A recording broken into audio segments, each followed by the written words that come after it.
नारळी पौर्णिमा व रक्षाबंधन निमित्त विडी घरकुल येथील आदर्श प्रतिष्ठानच्या नूतन पदाधिकाऱ्यांची निवड मान्यवरांच्या उपस्थितीत करण्यात आली।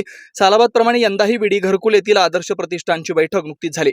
मार्गदर्शक अजय पोन्नम सर, श्री प्रतिष्ठानचे संस्थापक अध्यक्ष श्रीनिवास भाऊ संघा, जेपी कंपनीचे संस्थापक अध्यक्ष अमर एक्कलदेवी, चमडेश्वर युवक संघटनेचे अध्यक्ष दत्ता महाराज बडगंची, योगेश बिराजदार, गणेश भोसले, अविनाश मदनावाले, जयप्रकाश आके, अक्षय आनार, आदर्श प्रतिष्ठानचे संस्थापक पवन बल्ला, अविनाश शंकू, पवन कोमटी, हरीश यरसम, अनिल कटकम, श्रीकांत मोने, कृष्णा बुधराम यांच्या उपस्थितीत नूतन पदाधिकाऱ्यांची निवड करण्यात आली। निवड प्रक्रिया होण्यापूर्वी भगवान चिरंजीव मार्कंडे महामुनी यांची पूजा करण्यात आली व छत्रपती शिवाजी महाराजांची देखील पूजा करण्यात आली। आता मगाशी इथं स्टेजवर प्रमुख पाहुणे म्हणून उपस्थित आपले अजय पोन्नम सर, अमर एक्कलदेवी, बडगंची सर, योगेशजी, आपले सर्वोदय साहेब, अध्यक्ष साहेब तर आहेत, अजय, अविनाश सर आणि आपले जेपी, सगळ्यांचा मी स्वागत करतो। आज मला इथं कार्यक्रमाला तुम्ही बोलवला आणि तुमची एवढी सगळ्या पोरांची जोश बघून मला खूप बरं वाटलं। आदर्श प्रतिष्ठान खरंच खूप सुंदर काम करत आहे।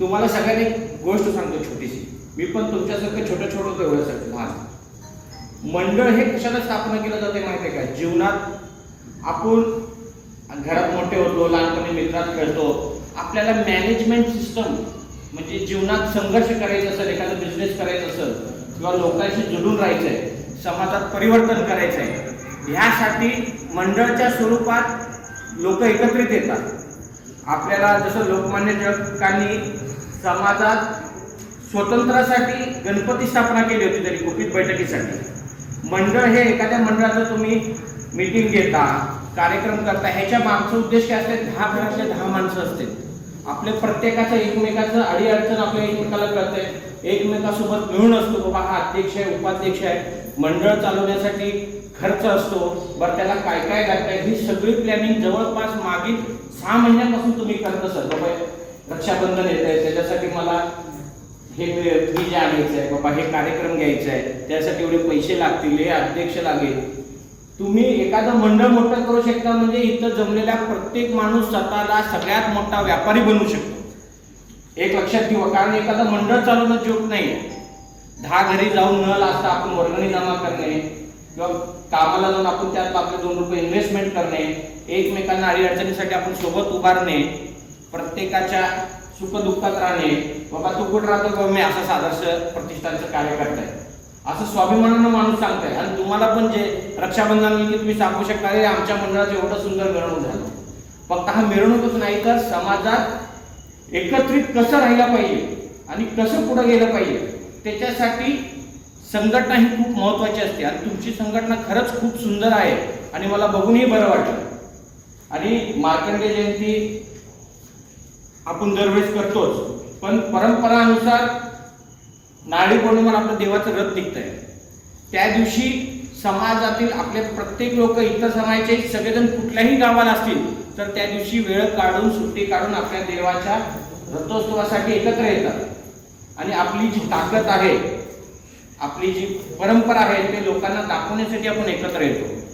तसंच तुम्ही ही पिढी समाजात भविष्यात आपण जसं जयंती करतो तसं आपल्या प्रत्येक माणसाला आपल्या देवाचे संस्कार काय आहेत, आपली संस्कृती काय, आपण काय केलं पाहिजे, काय वागलं पाहिजे, ते एकमेकांशी चर्चा केलं पाहिजे। आपण जयंती करतो, जयंती म्हणजे काय बाबा चला मिरवणूक काढलो, हे काढलो, हा भाग नाही। त्यासोबत आपल्या देवाचे संस्कार काय होते, आपण काय केलं पाहिजे बाबा।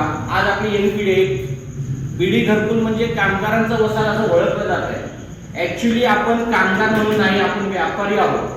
आपल्या डोक्यात बिनवलं गेलेलं आहे बाबा तू कामगार आहे, कामगार आहे, कामगार आहे म्हणून।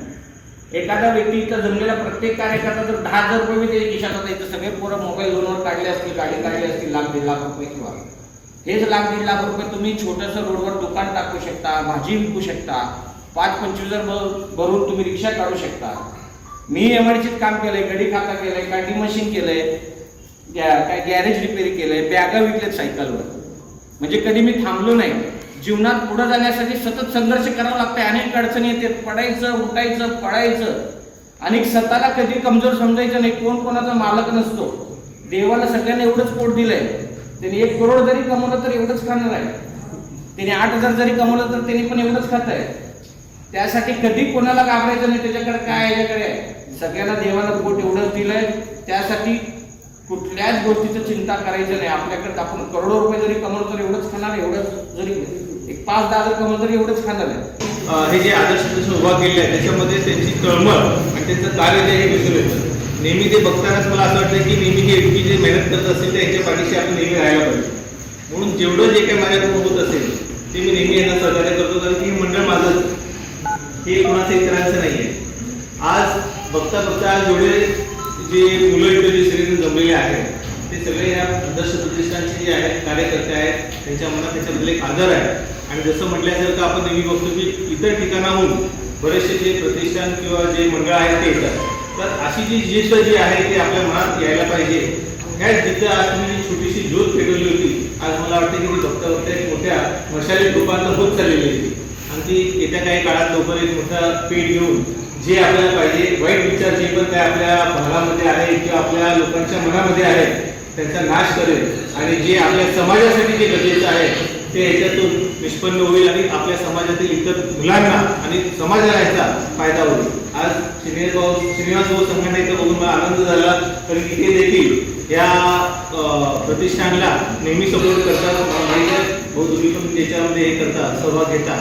आणि अशी व्यक्ती पण जी आहे समाजाला खूप गरजेची आहे. अध्यक्ष म्हणून अजय आकर्तर, उपाध्यक्ष निखिल चंदनकेरी, कार्याध्यक्ष बालाजी झुंजूर, सचिव व्यंकटेश येमोल यांची निवड करण्यात आली. याशिवाय दीपक अंबट, लखन गुंडू, उदय किरण ऐरोनी, नागराज इंजामोरे, राहुल यंगल, श्रीकांत गट्टी, प्रसाद मुंग्याल यांची पदाधिकारी म्हणून निवड करण्यात आली. यावेळी उपस्थित मान्यवरांचा सत्कार करण्यात आला.